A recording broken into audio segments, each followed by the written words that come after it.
Halo semuanya, selamat datang di penelusuran sejarah kita kali ini.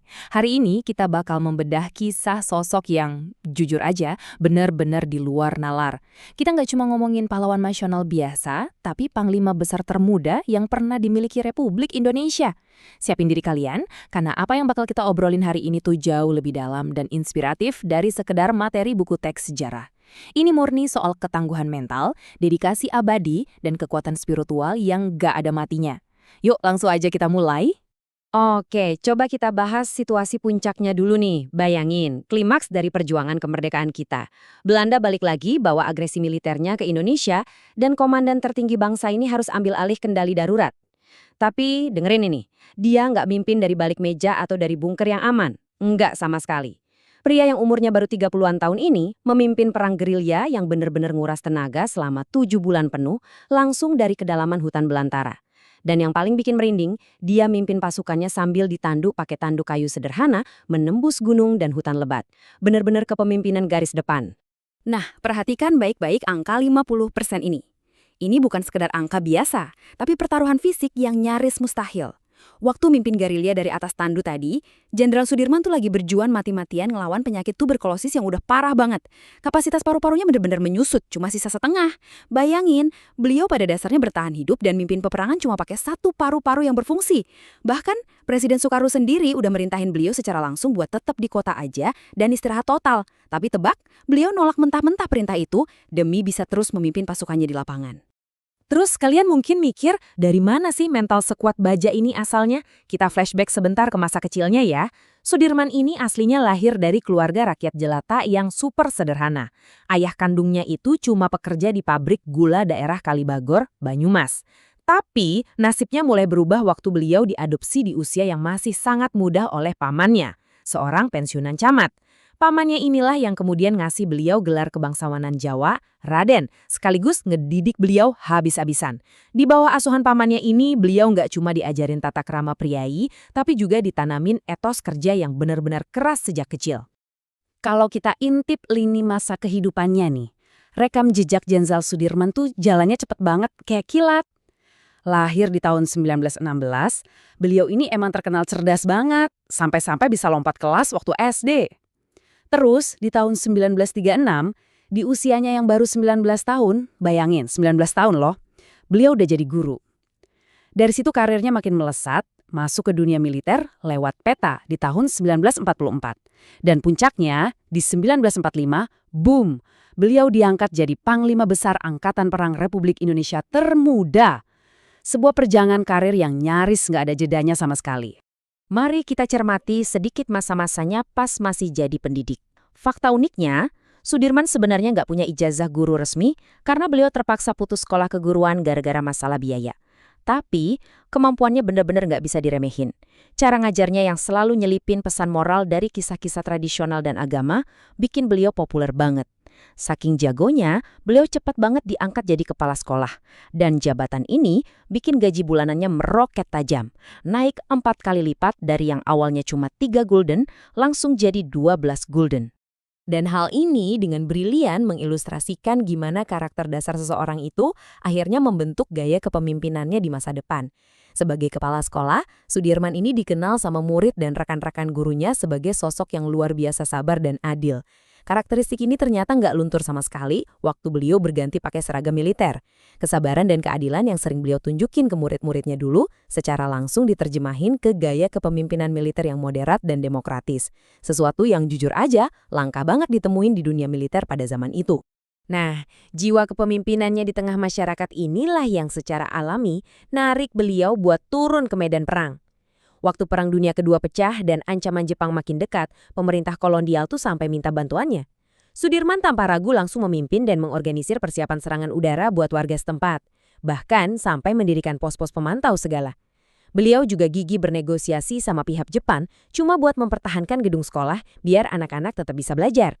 Sampai akhirnya, demi taktik melindungi tanah airnya, beliau setuju buat gabung ke tentara peta bentukan Jepang di awal 1944 dan langsung diangkat jadi komandan batalion di Kroya. Jadi, poin krusialnya sekarang adalah, apa sih sebenarnya rahasia di balik ketangguhan jenderal yang lagi sakit parah ini? Kok bisa-bisanya mengalahkan musuh yang senjatanya jauh lebih modern? Jawabannya ada di 3 jimat utamanya. Tapi tunggu dulu, ralat, jangan salah paham ya. Jimat di sini maksudnya bukan benda magis, cincin, atau koin pelindung gitu. Bukan itu. 3 jimat ini adalah kebiasaan pribadi yang udah mendarah daging, sebuah ketahanan spiritual tingkat tinggi. Yuk, kita bedah satu-satu. Jimat yang pertama, beliau selalu menjaga kemurnian spiritualnya lewat wudhu. Jadi sebelum berangkat perang atau mengambil keputusan penting, Jenderal Sudirman tuh selalu memastikan dirinya dalam keadaan suci.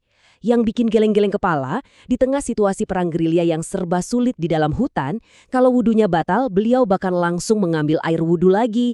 Ajudannya tuh sampai selalu bawa-bawa kendi, berisi air khusus kemanapun beliau pergi, cuma demi menjaga wudhu ini.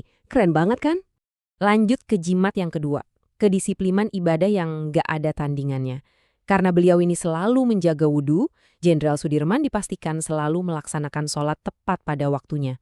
Nggak peduli apapun yang lagi beliau kerjakan, bahkan di tengah suara desingan peluru atau pas ketegangan perang lagi memuncak sekalipun, begitu masuk waktu ibadah, beliau bakal langsung meletakkan semua urusan dunianya buat mendirikan sholat seketika itu juga.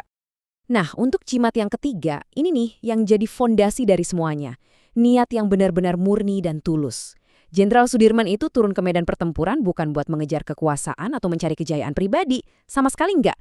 Niatnya murni cuma satu, melayani dan melindungi rakyat Indonesia. Niat yang super tulus inilah yang jadi bahan bakar utama buat terus menyalakan semangat tempurnya.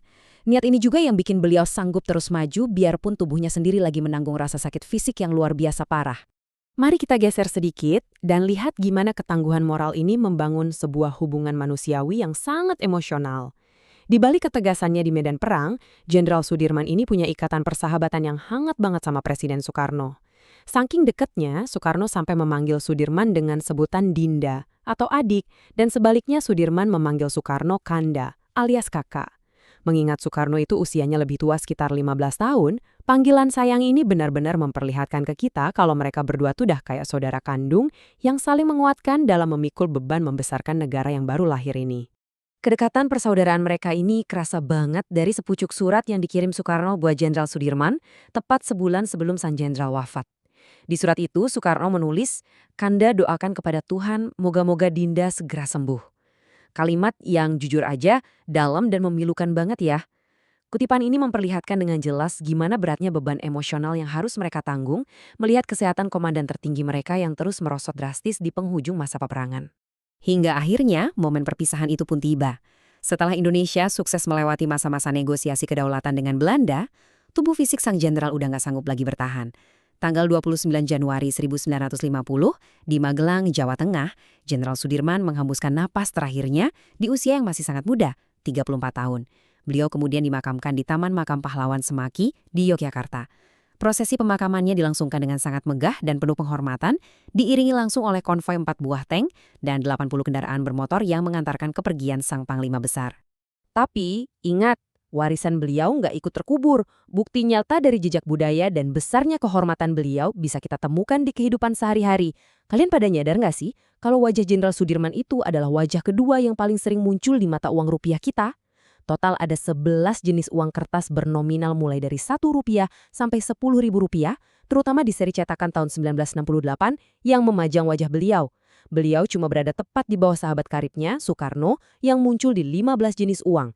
Fakta ini secara harfiah mengukuhkan keberadaan beliau di denyut nadi ekonomi dan kehidupan harian bangsa kita. Luar biasa kan? Satu lagi fakta yang bikin merinding. Rasa hormat terhadap beliau ini ternyata nggak cuma sebatas di dalam negeri aja. Jenderal Sudirman punya sebuah monumen yang super istimewa di luar negeri. Ada patung perunggu setinggi 4 meter yang berdiri megah tepat di jantung kota Tokyo, Jepang. Dan yang bikin hal ini makin epik, Jenderal Sudirman adalah satu-satunya pahlawan dari negara asing yang patungnya dipajang secara terhormat di halaman depan Kementerian Pertahanan Jepang. Ini benar-benar jadi bukti valid betapa dunia internasional sangat menghormati keteguhan serta integritas kepemimpinannya. Nah, kita udah melihat sama-sama perjalanan epik dari seorang anak desa yang kemudian jadi pendidik, naik jadi komandan militer, sampai akhirnya menjadi panglima besar yang pantang menyerah. Semua itu diraih cuma modal tekad, disiplin, dan niat yang ikhlas. Sekarang pertanyaannya buat kalian nih. Di zaman modern kayak sekarang, di mana kita mungkin nggak perlu lagi angkat senjata atau perang gerilya di hutan, Gimana sih cara kalian mengadaptasi 3 jimat ketangguhan beliau tadi ke dalam pertempuran hidup kalian sendiri sehari-hari? Coba deh direnungkan sebentar. Mari kita jadikan semangat pantang menyerah Jenderal Sudirman sebagai bensin buat terus melangkah maju. Makasih banget udah menemani penelusuran sejarah kita kali ini, dan sampai jumpa di analisis kita yang selanjutnya.